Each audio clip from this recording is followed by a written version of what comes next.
बात है डीपोलिटिसाइज करना इस इंजीनियरिंग काउंसिल को। अगर हमने इसे प्रॉपर इसके बायलॉज और एक्ट को, I think he is the right person and right choice for this role.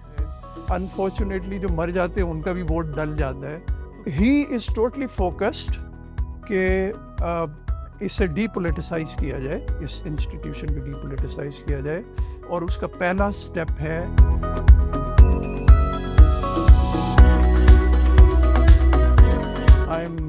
right now sitting council member of Royal Institution of Naval Architect, which is a professional body which works under the ambit of British Engineering Council. Fortunately वहाँ पे सारी की सारी profession के बारे में बात होती है, प्रोफेशन डेवलपमेंट की बात होती है, इंजीनियर्स की वेलफेयर के बारे में बात होती है। अनफॉर्चुनेटली हमारा जो पाकिस्तान इंजीनियरिंग काउंसिल है, if I say very politely, on a lighter note, I called it politicized engineering council.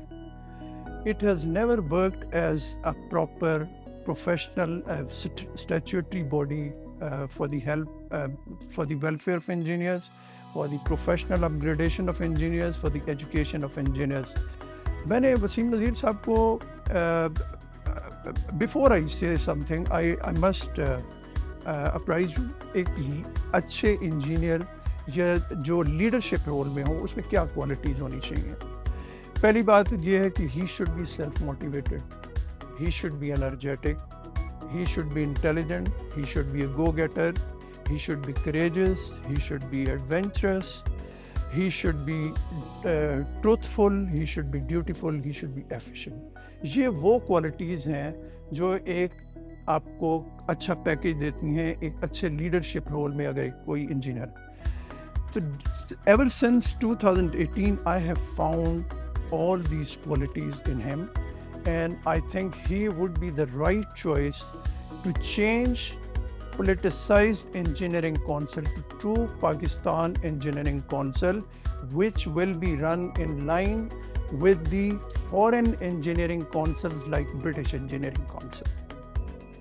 और उसका पहला स्टेप है free, fair and transparent election, and that should be insured through electronic voting, जैसे कि internationally बाकी इदारों में, बाकी प्रोफेशनल बॉडीज़ की या स्टैट्यूटरी बॉडीज़ की होती है। ना कि वो सिस्टम जो अनफॉर्चुनेटली इस मुल्क में जिस किस्म का चल रहा है, and if I am not rude and if I can say on a lighter tone, कि यहाँ पे तो पता भी नहीं चलता, ओवरसीज़ का वोट भी डल जाता है, अनफॉर्चुनेटली जो मर जाते हैं उनका भी वोट डल जाता है। तो we have to get rid of this system. We are educated people, हमें वो सिस्टम में जस्टिस लाना पड़ेगा, इवन और फेयरनेस लानी पड़ेगी, जिससे ये सिस्टम जो है सबका कॉन्फिडेंस गेन करे and everybody strives for the betterment of the system. ये करना पड़ेगा। तो पहली चीज़ तो हो गई डीपोलिटिसाइजिंग, दूसरा है इलेक्ट्रॉनिक वोटिंग, तीसरा जो एक्ट एंड बाई लॉज पे सही इम्प्लीमेंटेशन नहीं हो रही, उसको इम्प्लीमेंट करने I find him very focused on that. चौथी चीज़ जो है, कुछ ऐसे बाई लॉज थे, you would be surprised if you allow me and if your time allows me, I will tell you. एक बाई लॉ था कि ट्रांसफ़र ऑफ टेक्नोलॉजी, उसमें जब भी होगी किसी और कंट्री के साथ तो 70% लोकल टैलेंट यूज़ होगा एंड 30% जो है वो फॉरेन टैलेंट मैक्सिमम यूज़ हो सकता है। And if you have 100% that talent available, then you can use 100%, but उनका कोटा जो है वो 30% से नहीं एक्सीड हो सका। वसीम नज़ीर साहब ने ये जब पॉइंट उठाया तो जो लोग काउंटर कर रहे थे, तो उन्होंने वो कोर्ट में जाके दिखाने के लिए चले गए कि जी हम इसको रिस्टोर करवाएं, but they could never restore it. Mister Waseem Nazir, because he is pro, he wants to implement all the act and bylaws in place, तो वो इस क्लॉज को रिस्टोर करेंगे, इससे जॉब क्रिएशन होगी इंशाल्लाह। लोगों का ये ख्याल है कि मेंटेनर ही इंजीनियर होता है। अनफॉर्चुनेटली हमने उस चीज़ से निकलना है। Engineer is suppose to be designer, उसको ड्राइंग की ज़बान समझनी चाहिए, उसको डिज़ाइन करना आना चाहिए, उसे ड्राइंग समझनी भी आनी चाहिए, बनानी भी आनी चाहिए। So he has to be innovative, ये चीज़ इनकलकेट करने की सिस्टम है। इसी तरह से हमें अपने यूनिवर्सिटी के कोर्सेज को अपग्रेड करने की ज़रूरत है। ही is focused, honestly he is focused कि इंजीनियर्स की अपनी एकेडमी होनी चाहिए ग्रूमिंग के लिए। जैसे मिलिट्री में स्टाफ कोर्स होते हैं, CSS एकेडमीज होती हैं।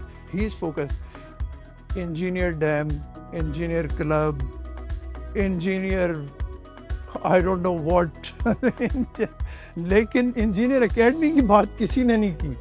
Wasim Nazir is the only one who has talked about Engineers Academy for their grooming after their completion of their degree course. तो ये चंद चीज़ें उनको अच्छी पे के लिए ही विल स्ट्रगल। उनको ये एहसास है कि मुल्क में कितनी इन्फ्लेशन है इस वक्त। फॉर एग्ज़ाम्पल आपका टेक्निकल अलाउंस बड़े अरसा पहले थोड़ा सा बड़ा था, लेकिन इन्फ्लेशन के बाद टेक्निकल अलाउंस वहीं पे कोई चीज़ नहीं बढ़ी।